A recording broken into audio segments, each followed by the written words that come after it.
Hey y'all, it's our first episode of Tuesday Tea with Sybill and M.B. Glad to have you here. And M.B. uh, Hello. uh, is here to join me she is apparently the San Francisco treat tonight. Yeah. So she's joining me here, and we're going to talk about um, AIDS, which is an interesting topic that I haven't heard many people talking about lately. No. Then and now, and MB, tell us about what you bring to the table in this discussion. Well, in my past area of work, it's brought me to different sectors within the AIDS area. And one of my favorite experiences, I attended the AIDS conference in Amsterdam for the International AIDS Conference. That was the 23rd. And then the AIDS International Conference in Africa. Okay. Both were great experiences. I got to see a lot of the different parts that make up the AIDS industry right now, like pharmaceutical advocacy and human rights and government programs, everything like that. Right. Everything big mashup at these conferences. So I bring that to the table. I got to see a lot. I can't wait to share. And your skills are more statistical, or what am I trying to say? So, Statistician, statistics. yeah, it's like I work within like demography and statistics. Okay. But I'm more You're into not a the medical program. doctor or anything like that, or No, any medical training. I run a workshop program. I run a workshop program, and I work with people who do updates to certain AIDS world records and things like that. So I've gotten to see numbers for the whole world. Beginning in the 80s with when we had the initial outbreak of AIDS, and didn't know what it was yet. Right. How I saw Back how when it. they still called it GERD. Yes, and and then the different tests that came along, the ELISA and a few others, in the Western blotter, everything that how it all traveled throughout the world. I thought was very interesting. It's more than I just in the few ways that we were taught. So it was interesting to see it traced throughout the world. And Yeah. I remember. Do you remember during the heyday of AIDS? Right, it was pointed at Africa. The telescope was pointed at Africa. Yes. And what I bring to the table, just I'm not a medical doctor or have any medical training either. I'm just old as dirt. And AIDS came around when I was about 13 years old, back in 81, I want to say, from my memory. And we're going to get a thunderstorm here, it last sounds like. So in case you're wondering if I'm being bombed, I am not. At least I think I'm not. So I've just lived through it, and I've been, I did the die-ins and the protests and all that stuff. I'm going to try not to cuss today, as much as I can. I'm trying to be a little bit better. I do cuss like a sailor. So if it slips out, folks, it's just me, and I'm sorry if you can't take that. But so, now I've seen the whole thing go from where I was young, and at that age didn't even think that knowing that I was gay already in my mind, even though I hadn't come out to anybody about it, was convinced I'd be dead the very first time that I had sex with a man. And so that took a long time for me to get over. And I didn't have my first sexual experience with a man until I was 19. And then I didn't have another one for 3 years after that. So, I was definitely not promiscuous in my youth. It changed a little as I got old, but now I'm back to a different thing now that I'm in love with somebody and just am not attracted to anybody else. So that's a wonderful thing for me. But the that's what I bring to the table. So we're discussing things from that kind of point of view, folks. And Mary Beth, where do you want to go with this? What inspired you to want to talk about this? I guess I want to talk about, well, just our initial, the initial fear that you brought up was a very good point, was that, at the beginning and even the middle of this, it was a very big, terror, to go and get tested. Yeah. They didn't know, sometimes they would tell you get it if you kiss, but later they would say you Yeah. don't.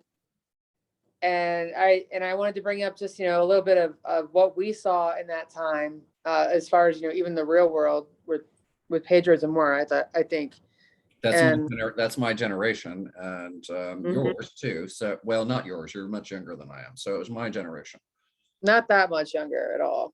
No. Oh, she is. I could have physically fathered her. So It's still a stretch. I know how you're breaking down the years here, and it's Sybill, you're beautiful and thank you're you.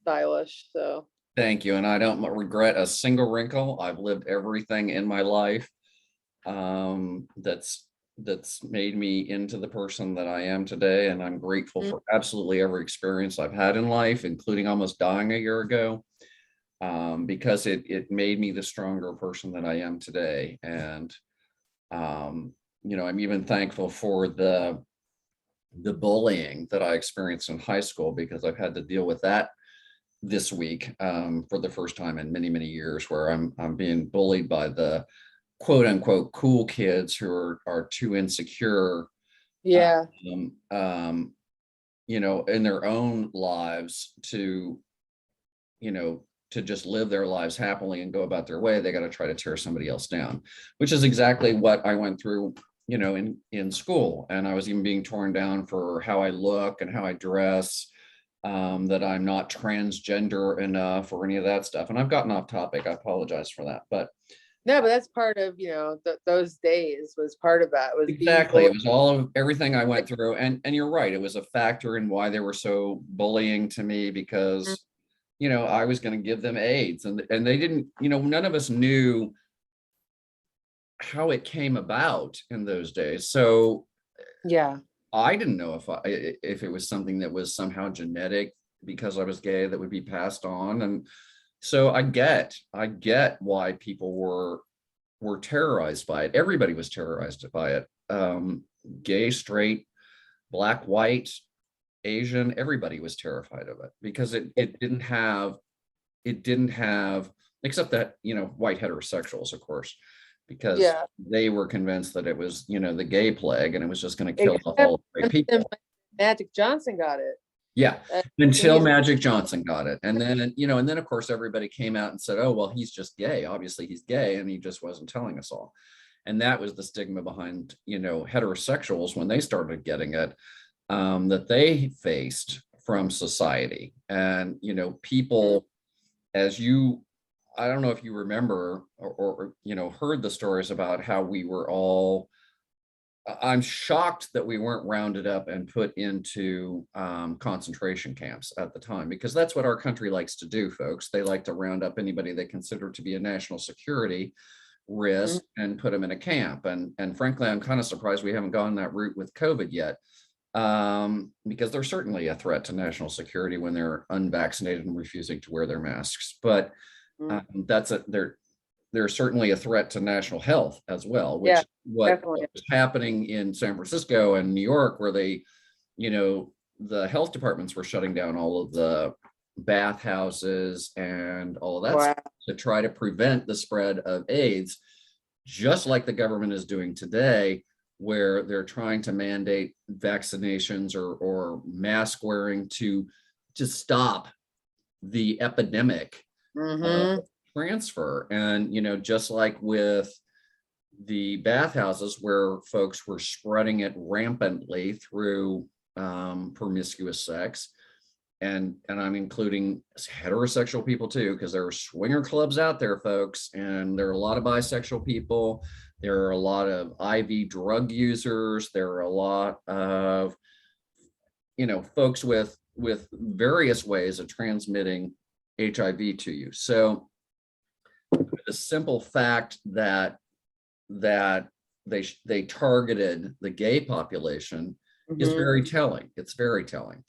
And now the folks that still basically, I think mostly white people, but other people also of other races are refusing to wear this mask. I think the only population that's really doing well is Asia, and that's because they're all used to wearing masks anyway because it's so smoggy. So what's the difference, right? Right. But if we don't do something about, I'm getting off on all kinds of tangents. No, We don't but do something about the environment, we're going to be doing the same thing here. So just freaking wear your mask, for God's sake. yeah, I think that you bring up a great point about, the thing with AIDS that was so, I don't know, powerful was, I think, it was the weight of the shame Mhm. involved with a diagnosis of AIDS. Exactly. And that just You didn't know if you were going to be fired. hmm It was worse than coming out as gay or transgender because yeah. we all risk our family members cutting us off whenever we come out. I've been cut off by a number of people I love since I became openly transgender. And it breaks my heart. But at the same time, I move on because I cannot be held back by the fact that other people want to water me down and turn me into something I am not. And I'm hmm no longer at 54 years old. I am able to say, no, I'm going to express myself exactly as I want. And if you don't like it, the stage door is left. Please take it and come back. If you ever want to come back and embrace me for who I am, you're absolutely welcome, because if you were part of my life, then I loved you and I still love you. I will never stop loving you. But if we But need we to break from encourage you. each other, then so be it, because that's it. If I'm too much for you, or my personality is too big for you now, or I'm now too feminine for you, my femininity hasn't changed one iota. The only thing that's changed about me is the outward expression of who I am. And so it's just clothes and makeup.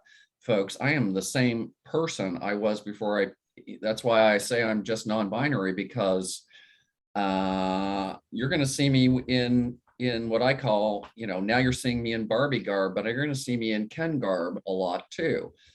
So, it's just the outward appearance of anybody has nothing to do with who they are. hmm But cycling back, because I do this, as you well know, get off on all kinds of different tangents. But the fact that your family could cut you off, you could get fired from your job if they found out you were positive, and the insurance wasn't covering it. I worked for the Health Insurance Association of America back in the early 90s, which is a job I took the day after ACT UP had a big die-in in front of the building. And I thought, what the hell have I done? But I went to work in the statistics department, the research department, as they called it. And I learned a lot about AIDS statistics and healthcare statistics, in Wow. general, because that's what we did. And I had to, as an assistant in that office, I was always working on, the papers and we had an actuary in there. And so dealing with him and lots of different brilliant minds. And I learned a lot from it, but I know that some people in the community would frown on me because I was working for the man, so to speak, the Health Insurance Association, the And enemy. the people are the people that count how many people need help. Exactly. But the thing is, I learned so much from it, the experience, that it far outweighed any negativity. And the association itself had nothing to do with whether or not people with AIDS were being cared for properly. They were simply reporting the statistics on Yeah. that. Thing is that, if like, you don't get funding for relief and help and aid unless you have data to show you Correct. need. Correct. So that's something that I think people will get outraged for, these organizations that they're I think for the most part, all very much peacetime organizations. Anyway, so data is very important. We know that. show them the numbers and you can get your money. But Exactly. And it's all about the money now. And so now we've got, we've had Elizabeth Taylor was amazing and raised a lot of money and a lot of attention for AIDS research after her friend Rock Hudson died. And I don't know if you remember either of yeah, the people really, probably you're not that young, but how amazing that was. And she was instrumental, I think, one of the most instrumental celebrities to ever bring attention to AIDS research and the problems that were being faced. Lots of people chimed in, obviously. It's like anything else in society. If you don't get enough people on board who care about it and fight, you're never going to get anywhere. You know what I mean? And if yeah, there's, and the sad thing that happened in DC and nationwide really was there were two organizations called ACT UP and Queer Nation. And both of them were very active. They both had different agendas though. And even the factions within them were so conflicted that they started, feeding on each other like piranha. yeah, And that's kind of what I felt like happened to me this week. It's like somebody gets an idea that something happened and then everybody jumps on that bank. It's the next perceived injustice that everybody wants to jump on. And so, if somebody even in that community back then thought something was different, because for some reason, if we're in a group, we all think that we have to do things exactly the same way to yeah. achieve our goals. And frankly, folks, that's just not the case. We all have the same goal in mind and we all have different ways of approaching it. So, my way, which some people have accused me of being an armchair activist, that's fucking bullshit. I've been in the streets. I've nearly been arrested. Thank goodness I've never been arrested, but I'm ready to be arrested. I'm willing to be arrested. I was willing to be arrested outside the Board of Education meeting when I was screaming in a cop's ear to leave my friend alone who was being harassed because he's Black. And it just, anytime I see an injustice in the world, I am going to scream about it. And, I don't even have a flight impulse in me. When you attack me or somebody I love, I am full on attack mode, rage mode. I'm ready to kill. And that's something that I've had to, thankfully, in my year of sobriety, have learned to control, because that's not effective in any way, shape, or form to change or getting your message across. When you come at everybody angrily and you attack them and you call them names and you accuse them of things that they absolutely are not. In the movement. Yeah, in an effort to whatever your agenda is, because that person is not doing things the way you want them to be done. In your little quest for equality, that's why all of these organizations fail. And that's why ACT UP, in my opinion, that's why ACT UP failed and Queer Nation failed. And there's not been an organized group, to my knowledge, I don't think there's one, that's dedicated to AIDS anymore at all. And so it's then the next, cause du jour that we're all out trying to, we had the military issue, and I marched, I traveled to every city on the East Coast in the early 90s and to get signatures on petitions so that service members, gay people, could join the military and serve in the military. That's helpful. Yeah, but, not that I wanted to ever be in the military, for God's sake. I mean, yeah. I love a military man, don't get me wrong. I love a man in uniform, but I don't want to get. See, but you're backing up your federally. actions, and what you're describing to me is the other groups that aren't doing so well. They're more about like the next big outrage instead of thinking cause and helping people. Yes. It just seems like they jump from one outrage to the next, just fueling that, that anger, whatever they're doing. But do they stick around long enough to help anybody?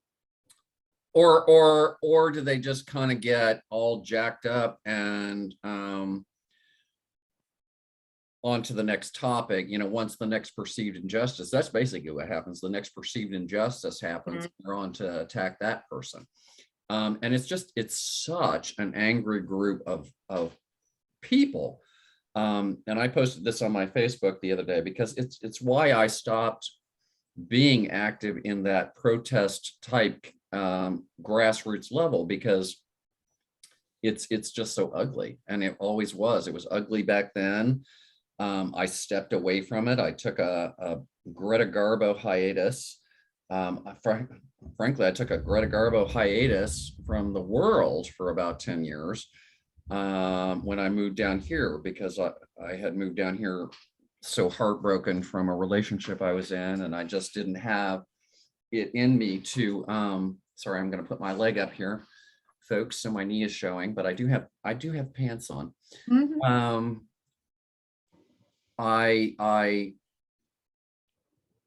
see, I just lost my train of thought. That's the first time that's happened to me since we've been talking. What was I talking about? Greta Garbo. My hiatus. And so then it took me far longer than it should have to get over him, until I realized that it wasn't about him. It was, of course, as it always is, about me. And when I almost died, I had stopped drinking about 2 or 3 weeks before I was taken to the hospital. And so when that happened and I lived, they did not think I would live. I was about 2 or 3 hours away from death, from what I'm told, when I was brought into ICU. And somehow I had the strength. God didn't want me to go yet. As I saw in a movie, Jesus said no, and it made me laugh so hard. But I'm still here, and I've gone through everything I've gone through this year, from not being able to walk a year ago when I got out of the hospital, having 60 pounds of fluid on my body that I had to somehow get off my body because my liver wasn't pushing it out. And, losing my voice, not just my singing voice, but my actual speaking voice, was very damaged. And that's caused by another condition that is caused when your liver fails. When one organ, all of them have to work together for your body to work right. And so when I'm going to use the cuss word, when you fuck up your liver, folks, it's serious. And I'm going to warn you too, that if you are a regular user of ibuprofen, I beg you to please stop, or any of those, Tylenol, ibuprofen, any of those drugs.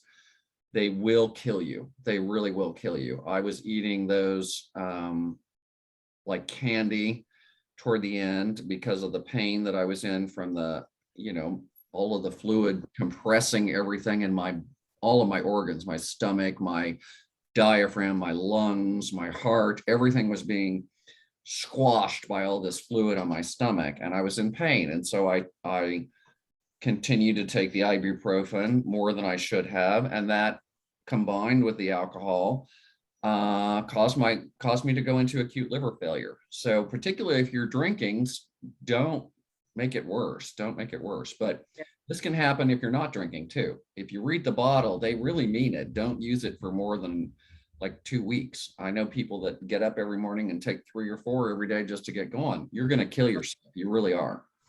And if you really need to know what that looks like or feels like, call me, because I don't know that I have a lot of pictures, but I do have pictures of what I looked like through my process, just for myself, that I never shared. It took me many months to even post my first selfie. And then everybody was like, oh my God, are you okay? Are you about to die? What's going on with you? Because I was so thin. I had lost 100 pounds in 6 months. Wow. Except for the 60 pounds of fluid that was on my stomach. So I looked like a pregnant Karen Carpenter. And, you know, for those of you who don't know who Karen Carpenter is, I guess you'll have to look her up. But she was a fantastic, one of the best singers on earth, and died of anorexia back in the early 80s. And so she was amazing. Yeah, she really was. But toward the end, she looked really bad. And that's how I looked. I looked really bad, but I looked like I was pregnant with triplets. And, you know, when you think about what babies weigh, it was kind of like that. So, you know, they would have to stick a big fucking needle in my stomach and suck out all the fluid. And the last time they did that, they took 12.5 liters off of me, which is about 25 pounds. And it almost killed me. It almost gave me a heart attack. So I've almost died twice, actually, with this when I think about it. And I'm so blessed and so grateful to still be here, to tell my story, to help other people as much as I possibly can. And I know now that my God-given mission is to help people to make change in the world, and you know, just use my voice, my strength, my ambition to make as much money as I can in this life, to give it away to grassroots organizations in different communities around the world. You know, I've talked to you about my big dream of starting another AIDS foundation, and one that is geared more toward providing housing, because, you know, I'm in real estate. It's one of the things that I do, and I'm using my real estate brokerage to create this situation that I have a goal for, where, you know, we create a foundation that provides housing to people with AIDS and HIV who would otherwise not be able to afford it. And I still have the dream also of expanding that into a program that helps LGBTQ youth who are at risk, trans people who are at risk, every category I can think of, you know, young Black families who are at risk, whatever it is. I want to help. I want to make a change in the world. So that's my goal. That's my dream. And Mary Beth's going to be in charge of my AIDS Foundation, by the way. So y'all know that that happens. I guess I just called out your full name there, MB. That's fine. So, yeah, fine. She's not trying to really hide from anybody. She just likes to be called MB. Need my real name to be noticed at some point. Yeah. So actually, is what brought you into this place of interest with AIDS that you are today? Like, what is it about in you? Just the fear that I had. I obviously remember the very first HIV test I took, and I was about 23 then. And I just started my first relationship, my first long-term relationship that lasted 12 years with Gary, and whom I still love. I'm still in love with, and always will be in love with. He's my best friend in the world, even though I don't ever talk to him. He knows that. And you're my best friend in everyday life, which you know, and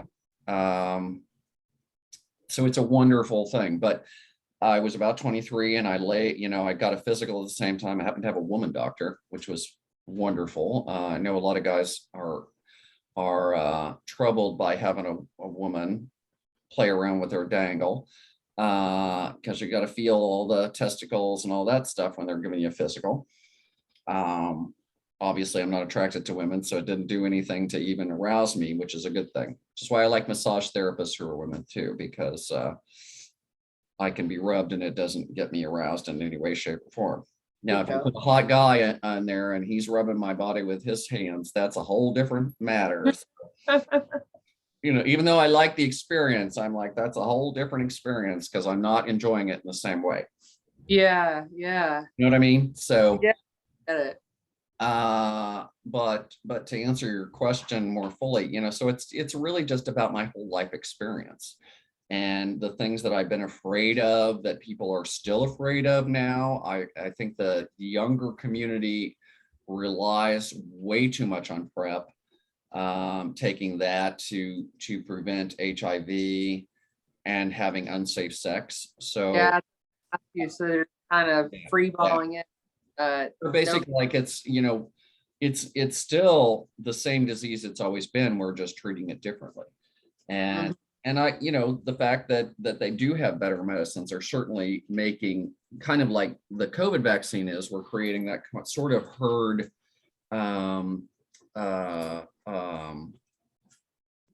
immunity to a degree, because obviously we know that when somebody is HIV positive and seropositive, or they are not able to transmit HIV to anybody.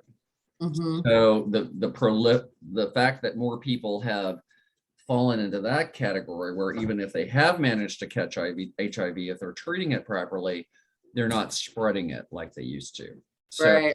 I think that there's an overconfidence though with that fact, and people are still getting infected, particularly those who are in communities where PrEP isn't available at all, or people aren't um, in a large enough community where that immunity kind of exists. So Yeah. go out to, a small city in Kansas, and somebody who happens to be HIV and transmitting it goes out there and you have sex with somebody in Kansas, you're going to start that immediately because that person's most likely going to catch it. You know what I'm saying? If it's And the unprotected. immunity factor isn't there. Yeah, exactly. So, and I say that as my understanding. Again, I'm not a medical doctor, but that's my understanding and how I've been reading um, about HIV and AIDS. So, um, that's the reason. Yeah. What So what do you want? What interests you about AIDS?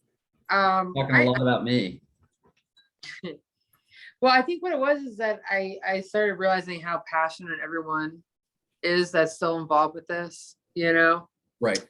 They're very much still as passionate as they were in the 80s and 90s. And there's still a big, huge turnout for every one of these kind of conferences. So I just got really into understanding how different places treat and treated AIDS and approached AIDS, in which things really just hamper everything. And it's interesting, because at one of the conferences there was an exhibit that said you have to be careful of your secrets. It's your secrets that would kill you.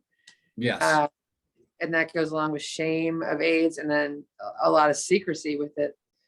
Yeah, And it, especially if you've got, your LGBTQ, um, already, you've got those strikes against you, and then you throw in um, that you have AIDS, and so probably uh, somewhere in that alphabet soup, there should be something for.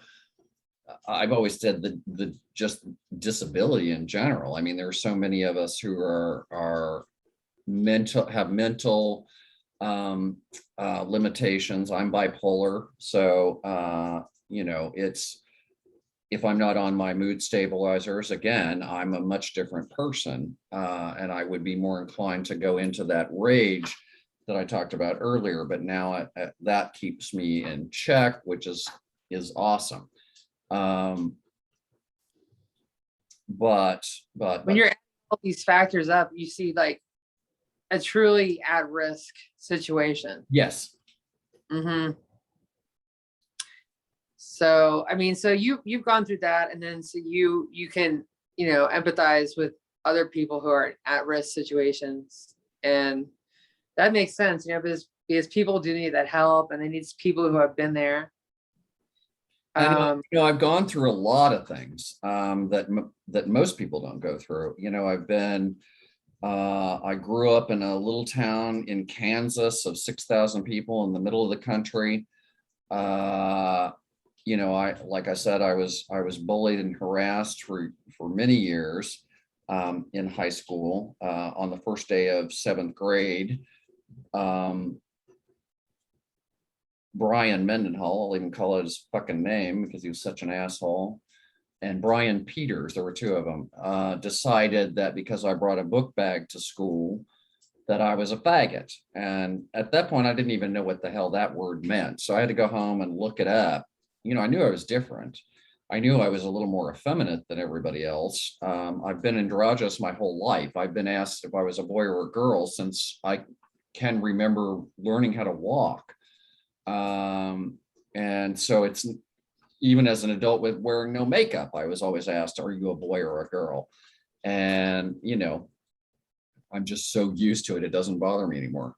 But I had that experience, and then I had, you know, just the whole growth period, the AIDS terror, moving out to the big city from a small town, and the social constructs that I had to learn to deal with there. I mean, in my little town of 6,000 people, I was not used to being around anybody of color. I met my first black man when I was 15, and his name was Richard. And I love Richard with all my heart. He's one of the best artists in the world, in my opinion. Though I don't know that he's still practicing his art. He's also a martial artist and black belt.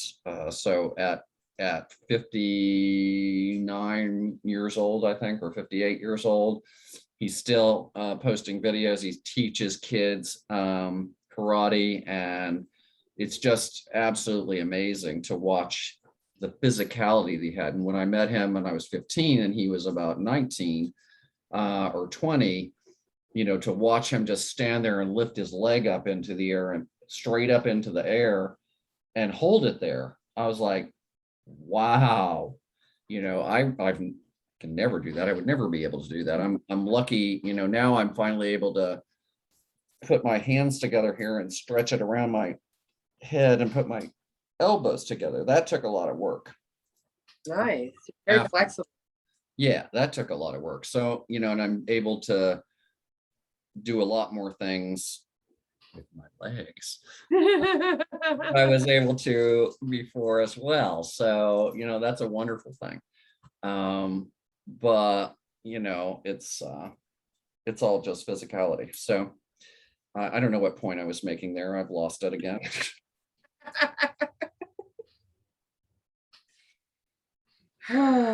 Well, you know, I think we have like 10 minutes left. Okay. What do you want to talk about? What do you hope everybody takes away from this conversation today? That, you know, to remember AIDS, you know, remember, you know, where it used to be. Remember, think about, consider where it is now. Mm-hmm. Stay aware, you know. Protect yourself. Still protect yourself. It's still a thing, folks. Mm-hmm. And we don't want to see you sick. You know, if you haven't actually watched somebody you love die of AIDS, or, you know, maybe you've seen somebody die of cancer, it's the same kind of thing. It's just, it's so debilitating and horrifying, Yeah. to watch and to be around. And the first person that I had die was my friend Leo Barr, in 1994 or early 1995. And I did get to work on a panel for him for the AIDS quilt. And so when the AIDS quilt gets brought back to Wilmington, I'm going to put in a request for that panel to be here on display, which is something that we can do when we order those in to be shown. So I say we, when the LGBTQ Center orders those to be brought in for display. And that's kind of a cool thing. They did it a couple of years ago here, and it was amazing to actually stand in front of them again after having been able to stand on the mall the last time it was ever shown in its entirety, and to walk through there and feel that energy and that much pain that everyone was carrying, and the heartbreak. It was one of the most grateful, touching, heartfelt experiences I've ever had. The second was going through the Holocaust Museum. The first day they opened that, or the first weekend they opened that in 1993, which also coincided with the March on Washington in 1993 that I got to participate in. And I've been to the pride parades in different cities around the country, and I've gotten to protest at many protests. I was there when we did the hands around the White House when George Bush was elected out, and Clinton came in, who managed to disappoint all of us massively, much like Mr. Obama did. And so you all think that I'm not critical of the Democrats, and that's not true. I'm critical of every president that's in front of us.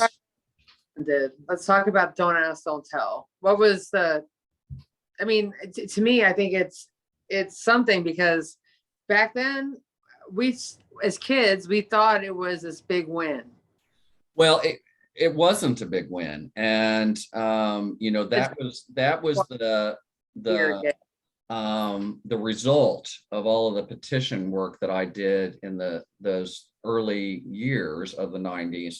That was the result that we got, was don't ask, don't tell, which was a bunch of fucking bullshit, because it was allegedly the military saying, well, as long as you don't talk about being gay, when you're in and it was only applicable to when you were in the interview process to be brought into the military. So if you didn't volunteer that you're gay in that interview, you could go into the military. Oh, I didn't know that. Once you were in there was no don't ask, don't tell business. They were still witch hunting. They were still court-martialing people being gay. And it just wasn't being talked about. It was being slipped under the carpet. So that was bullshit. And Clinton really, really, really let us down. And then he pulled the Domestic Defense of Marriage Act bullshit. When he and Hillary had been championing gay marriage throughout their entire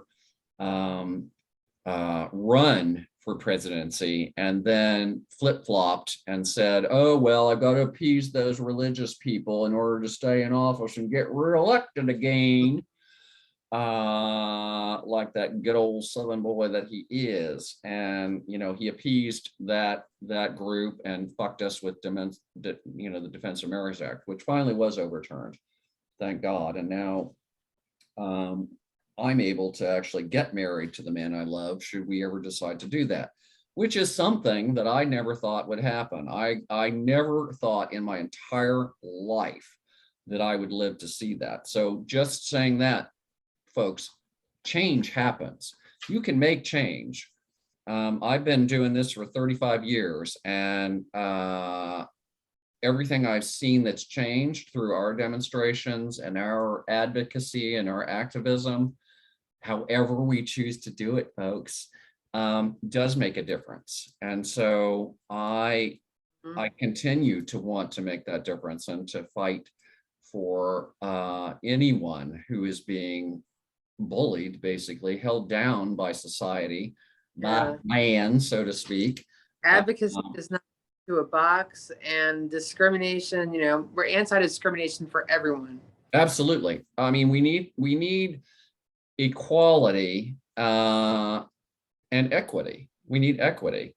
Women should be paid the same as men. And, you should not be able to fire somebody because of who they are, whether that's, Black, gay, transgender, any other race on earth, any religion on earth. Basically, you should only be able to fire somebody for performance issues. Period. Yeah. Period. Performance issues. That's all that matters in a job, is performance issues.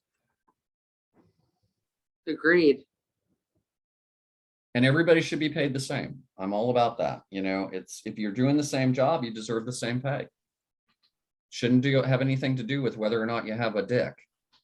And certainly it shouldn't have to do with whether or not you have a white dick. Exactly. I know. So I guess that's me for this one. I think maybe we're ready to wrap up? Are we out of time? Yeah, I think we're out of time for today. We just touched base on everything that we want to move forward with and bring this up to let everyone know that we want to podcast more about it. Yeah. Yeah. So tune in next Tuesday. Or it might be Wednesday because we record on Tuesdays, but we post on Wednesday. So tune in next Wednesday for the next episode of Tuesday Tea with MB and Sybill, or Sybill and MB, I guess is what we're calling it. Yeah, you say tea with Sybill and M.B, right? Tuesday Tea with Sybill and MB. So you Yeah. got it. So thank you, MB, for being my guest, or not my My guest, my co-host on this show. And Yeah, I look forward to doing it more glad often, that every week. I'm sorry, I stepped on your toes. you're beautiful inside and out. Oh gosh, thank you. So are You you. belong on the air, you know? So glad to be with you here. Awesome. I'm glad to be here with you too. Great. Well, I love you, and I'll talk to you next Tuesday. all right. Love you too. I'll talk to you then. All right, bye y'all.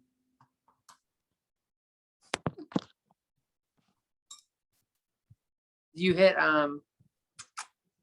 Charles.